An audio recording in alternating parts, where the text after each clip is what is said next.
Let's queer up politics. A marriage of convenience between Trump and Vance? In a move that raised eyebrows, Donald Trump selected Ohio Senator J.D. Vance as his vice presidential nominee. Vance delivered his acceptance speech last night at the Milwaukee RNC convention.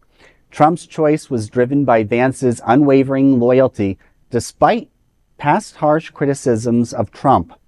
Vance's shift from a vocal Trump critic to a staunch supporter is notable. In 2016, Vance labeled Trump as a, quote, moral disaster and contemplated voting for Hillary Clinton. After, quote, Access Hollywood tape came out in 2016, Vance said, quote, fellow Christians, everyone is watching us when we apologize for this man.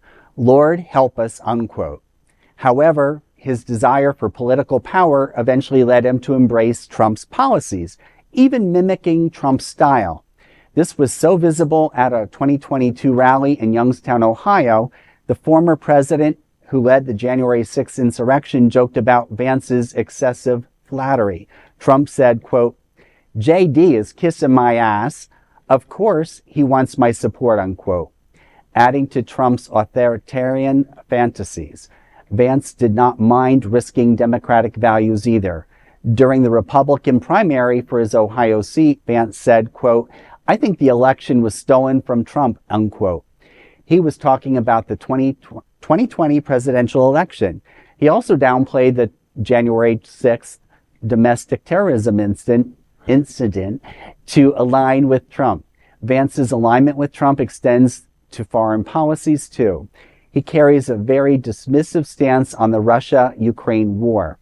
On Steve Bannon's podcast, Vance said, quote, I think it's ridiculous that we're focused on this border in Ukraine. I've got to be honest with you. I really don't care what happens to Ukraine one way or the other, unquote.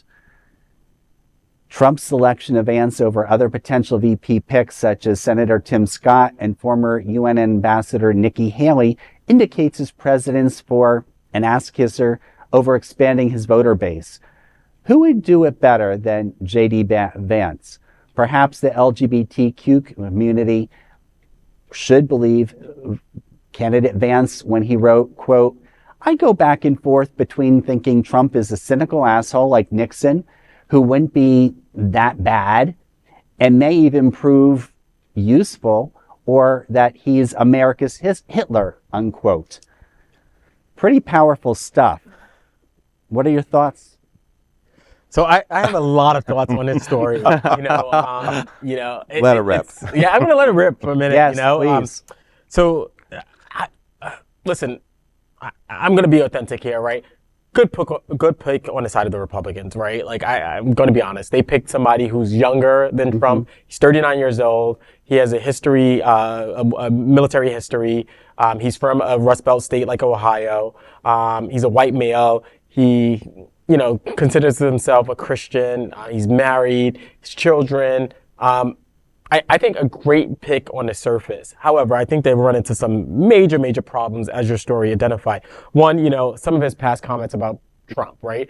He's all of a sudden transformed into this quote unquote, using Trump words, this ass kisser, right? To Trump. But, moral disaster, as you indicated, America's Hitler. He once said that Trump is a total fraud and didn't care about regular people and called them reprehensible. Sorry, I'm using the screw in there. Reprehensible. He's a cultural heroine.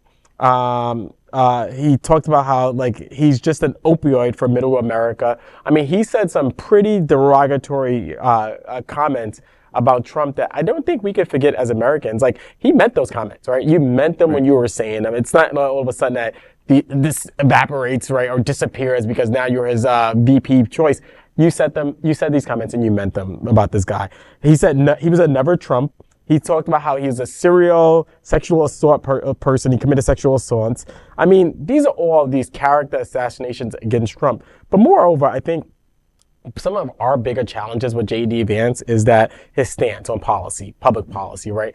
he is someone who is actually going against Trump. So this is where, again, the Republican Party faces some major issues, right? The fact that Trump has publicly said that he does not want a national abortion ban. Maybe inside he thinks this, and maybe he wants this, and this corresponds with, the Project 2025 or whatever. But Trump has publicly said he did not want it. J.D. Vance is the opposite, right? J.D. Vance wants an abortion ban, right? A public abortion ban for all women, right? I think the other thing is that, for us in our community, the LGBTQ plus community, J.D. Vance, he's a problem for the LGBTQ plus community, right? He opposed the Respect for Marriage Act, right, in Congress. He does not respect our unity and our marriages in the LGBTQ plus community, so we have to worry about him. What will he do? Yes, he's the vice president pick, but over time, vice presidents have waned a lot of power. Thanks to George W. Bush, who gave Dick Cheney a lot of power and allowed the vice president to have a more meaningful role than a more ceremonial role. So we do have to worry about J.D. Vance and his policy prescriptions, right? So the Respect for Marriage Act. He also has supported the Project Children's Innocence Act, which will jail medical providers who perform gender-affirming care. Right, so that's worrisome. The fact that he supported an act like this. If I'm a provider, if I'm a medical doctor, and I'm performing this procedure with parental, permission, I can be jailed under what he believes as this Project Children's Innocence Act, right? And so those are some of the main. And then of course he supports Project 2025, which is a disaster for all of our community. It really seeks to take away our democracy and install a dictator. And his statements and comments as of late has been really focused on elevating Donald Trump as a dictator of our democracy and really not having a democracy, right? Eliminating our republic. So I think that there's so many different issues with this particular choice. Good on the Republicans. I think that he will appeal to the base. He'll appeal to the base. He'll get the Rust Belt. He'll get middle of America. He'll get all those white men, he served in the military and he's just like us, the bros out there, right? He'll get the Christian right as well, because of, he's a married man and, he's proclaimed as being Christian. But I think he's a controversial candidate, and the Democrats could play on all of his previous statements, but also we need to worry about him because of a whole of his policy prescriptions. So that's what those are my thoughts on it. Yeah, no, and I think, the inconsistency on his stance to go from supporting Hillary Clinton in 2016 to where we see him now and what his message is. Listen, he's praised Barack Obama in his book. Like, these are words that he's written in his book, right? He's praised Barack Obama, right? How do you justify that, right? And so how do you now go and demonize the left when you praise what some will call the most leftist president? Right. Well, she wasn't really leftist, but that leftist, but one of the most leftist presidents. So now how do you defend your stance, right? But I think this is more symptomatic of the Republican Party, right? They don't care. They don't give a shit, right? Because it's Donald Trump's party, right? So Donald Trump said he's a good guy. Donald Trump said he's the best pick. So people just believe what the God Donald Trump says, right? And so this is a party that does not stand on any moral ground, right? They can say one thing and believe in one thing, and then all of a sudden flip-flop. I mean, I think about the Republican National Convention, right? Nikki Haley, who demonized Trump during the primary, right? And said that he would be another Trumper, and now is bowing to him. She kissed the ring, basically. Right. And let it be known, prior to Saturday, she was not on the lineup. She was not supposed to be at the RNC. She wasn't even invited. Oh, wow. She was not even invited prior to Saturday, prior to that incident that happened with Trump, right? That was probably planned, but anyhow, I won't say that. Yep. But nonetheless, she was not invited. And now all of a sudden, she's bowing to him. Yeah, didn't she call Trump a scumbag at one point? Listen, she said so many different things. Nico, what do you think? Yeah, so my thoughts are it's, a lot of these candidates and people, the politicians, I feel as if they're playing the back and forth game. And I think they want their 15 minutes of fame at this point. And at this point, it's are you putting all your beliefs for the media or is it for the actual people? So, I just don't know what they believe in. Trump was a former reality show host. Yeah. And, we have to look at, some of you are not young enough or young enough to maybe not remember some of the history that we've had. But growing up, I personally, and some of you may recall, no matter what party people felt aligned with, that there was an authentic and genuine dedication to the office, and that people still had respect for people, their fellow countrymen, and the president leading, even if their views were different. And I think we've really strayed from that. And I really hope that personally we can get back to a society in our country being more unified without fear, and that there's trust in our country and our leadership, and that we get beyond this. And I hope it's sooner than later. No, I think, Larry, great points. We have devolved as a nation, right? Yes. We completely have devolved from that point that you mentioned, where, irrespective, you might have disagreed with the leader, but you respected the leader. They were the president Absolutely. and the leader of the free world. I didn't agree with George W. Bush, right? But I respected him as a person, right? Absolutely. He cared about the nation. He genuinely cared about the nation, despite his faux pas with 9/11. Yes. That happens as a leader. Some of us get stuck, we don't know what to do.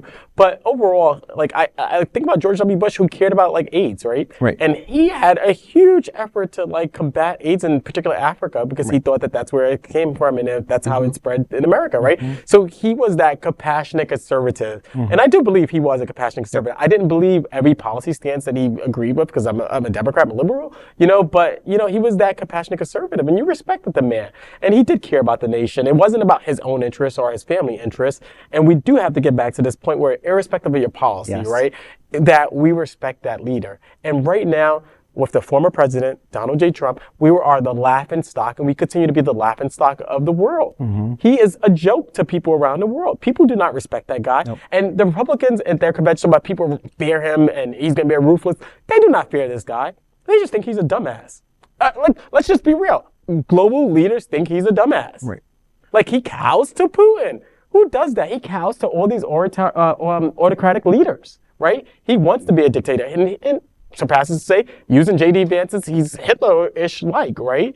And so we do need to get back to a point in our society where we respect our leaders irrespective of the party. But hopefully after this faux pas in our American society with Trump, that we can get back to that point, right? We have to back in line our politics. Politics used to be about and having leaders who knew that, yes, I could be far on the right, I could be far on the left, but the idea behind going to Washington was that we would negotiate and we'll come somewhere in the middle, right? Absolutely. That's the reality, is that that's what our political leaders are there for. It's to negotiate and come in the middle, right? Because we're always going to have one side or the other side, or 3 or 4 different sides, right? But the idea is that public policy is about meeting in the middle and trying to make people better off and not worse off. And under Trump, I think he's just all about himself, right?